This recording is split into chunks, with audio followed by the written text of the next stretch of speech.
America එක්සත් ජනපදය මගින් පනවා ඇති තීරුබඳු ප්‍රතිපත්තිය ශ්‍රී ලංකාවේ ආර්ථික අනාගතයට ඉතාමත් අසුභවාදී බලපෑමක් සිදු කරනු ඇති බව පේරාදෙණිය විශ්වවිද්‍යාලයේ ආර්ථික විද්‍යා අධ්‍යයන අංශයේ මහාචාර්ය වසන්ත අතුකෝරළ මහතා පවසනවා.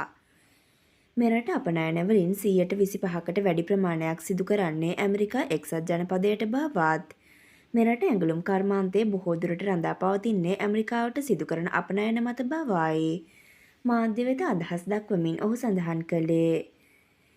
එම නිසා මෙම තත්ත්වය ලංකාවේ අපනයන ආදායම පහළ යාමට බලපානු ඇති බවත් දේශීය කර්මාන්ත ශාලා බිඳ වැටීම සඳහාත් මේ බලපානු ඇති බවද මහාචාර්යවරයා සඳහන් කළා.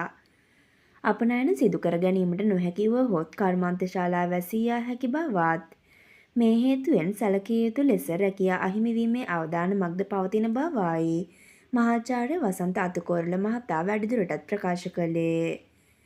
මෙවන් උණුසුම් පුවත් ලදසනින් දැන ගැනීම සඳහා අපගේ YouTube චැනලය සබ්ස්ක්‍රයිබ් කර බෙල් අයිකනය ක්‍රියාත්මක කරන්න.